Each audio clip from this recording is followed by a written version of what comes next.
The number one question I was getting from organizations that I was talking to is, what are other organizations doing for incentives? What do they see for participation?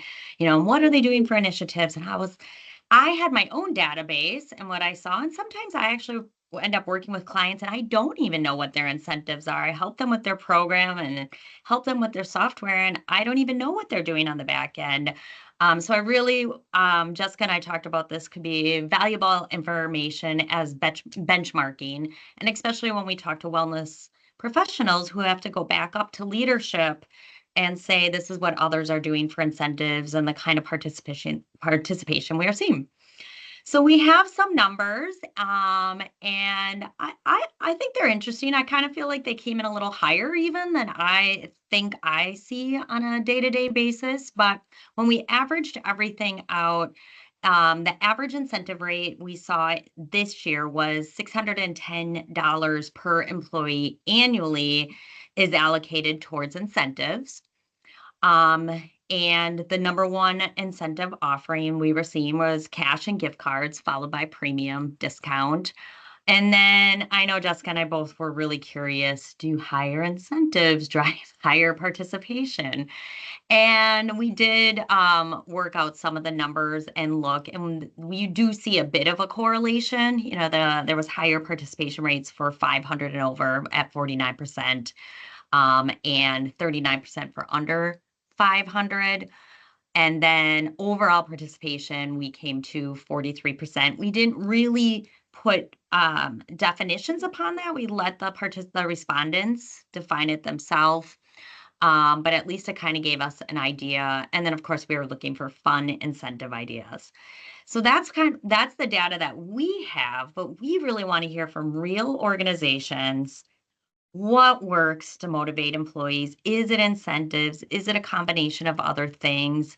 You guys have a ton of experience. If you could weigh in and on advice and best practices for others, we would love that.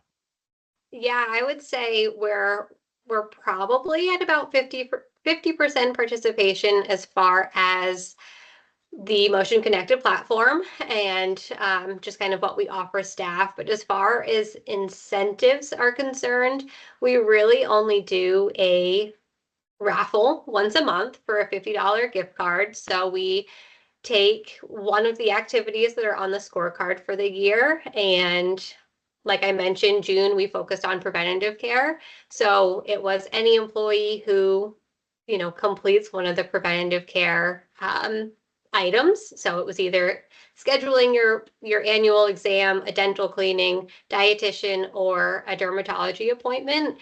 You would be entered into the raffle for that $50 gift card. We probably could increase that to a couple of $50 gift cards, but just the one seems to be working just fine, just to get people motivated to log into Motion Connected, to look at the scorecard, to complete the activity for the month. I think because most of the Motion Connected activities are pretty short and sweet, they're going to take just a couple of minutes to complete or enter in something, watch a quick video. They're more apt to actually follow through with them.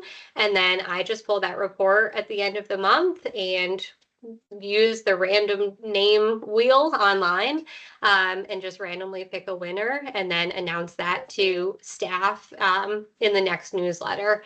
So that seems to be working just fine for incentives. And then at the end of the year, we do the annual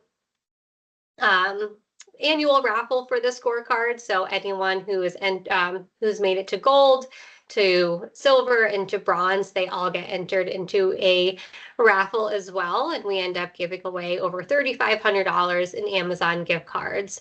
So that is a big one. I think just seeing that number and kind of one big, at the end of the year, we give out over $3,500. That's enough for people to try to kind of work through their scorecard throughout the year. Then those monthly raffles kind of help along the way of making sure they're consistently going in. But that is all we do. It comes out to about $4,100 a year for gift cards that we give out. And that's it. We kind of moved away from other incentives or just sending out a lot of swag. And, I think people just have enough little things, and Amazon gift card, just saying that in the newsletter is enough to just draw their attention, and they're kind of sold because it's something that everybody can use. So that is it. That's all we have. $4,100 for the year. Hoping to increase that a little bit, but that's driving engagement just fine for us right now. And how large is your population, Alicia? We have just under 5,000 employees, full-time employees. An incredible story.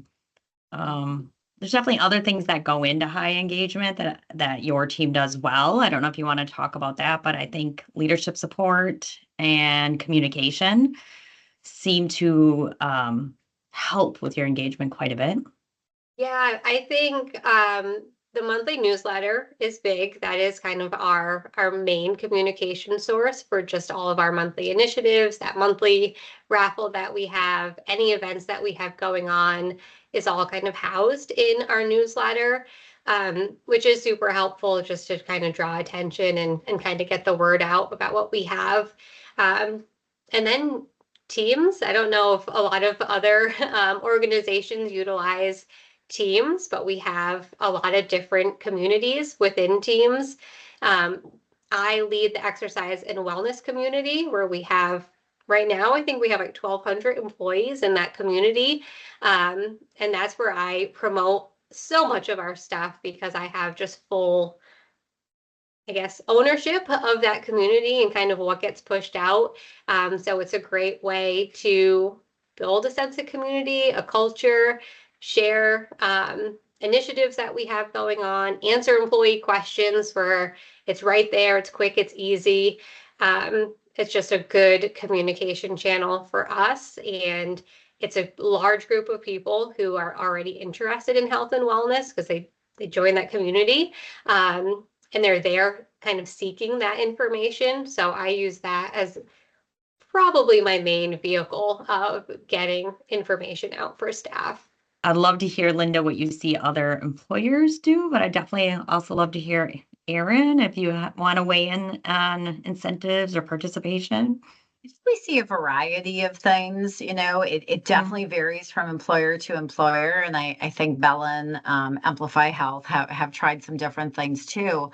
I think that we're seeing all sorts of different things being used. And I think some of it is just an organization doing some trial and error, kind of seeing what speaks to employees. The other thing I just would encourage is that if you don't know what your employees want, ask them. Ask them what would be most valuable to them, because for some people it may be a day off, and for other people it may be a gift card. And then you can kind of gauge your programming and your incentives around that. I think we're still seeing a very high amount of people that have that incentive based healthcare cost. So your premium being based upon if you're fulfilling the requirements of whatever that happens to be for your organization. So it's kind of a win-win to be able to get people to seek, again, their preventative care and get their screenings, and then also get a financial incentive because of it. So I think that's probably the number one thing that we see. But yeah, it's a little bit all over the board. Some folks want a free lunch and some don't. So you have to ask your populations really, really what they're interested in. That was a great tip. And I would add that Kohler has asked, and we've gotten everything. So we really do try to offer something for everyone. At the core of our incentive structure, we do have 2 reward programs. One that's based on a medical contribution discount or a premium discount. That's for our associates, and their spouse or domestic partner can earn it. So it basically doubles. So we're really working towards making healthcare more affordable for our people. The second reward is taxable income. So they can earn up to a certain dollar amount over the year. It's timed throughout the year because we want to focus on sustained engagement. We don't want people coming into our wellness platform one time a year, earning all the incentives and then moving on. So that's been in existence for a few years. But we also do some of the things that people are asking for us. We do still have people that really love Kohler apparel and tchotchke. So we do a lot of raffles during our challenges that we host during the year. We have sweepstakes that happen for gift cards. But I would say the biggest change that we're planning to make for next year, and this is a little look behind the curtain, is we launched a global recognition platform this year. And so my goal strategically is to take away the fluff. I don't know how else to say it, but I'm really trying to make a concerted effort to get people back to our other point solutions. So I am going to take away the watch a video, the self-attesting or self-reporting. We are going to get people back to the point solutions that we have so many and valuable options, but people aren't always navigating there. And so as part of our benefits navigation that we have, I'm going to be routing them to the many benefits that we have access to, both for the healthy and those that are experiencing chronic conditions or issues. And then we're also going to be providing points to our recognition platform. So rather than earning the taxable income, you're going to earn points.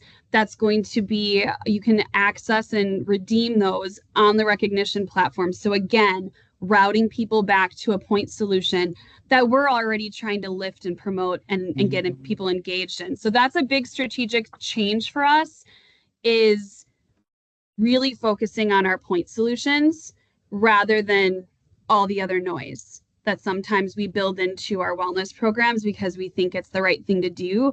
But to step back and look at where your investments are, that to me is exciting for me for next year. But we'll have some noise and we'll work through that noise. The change always creates noise.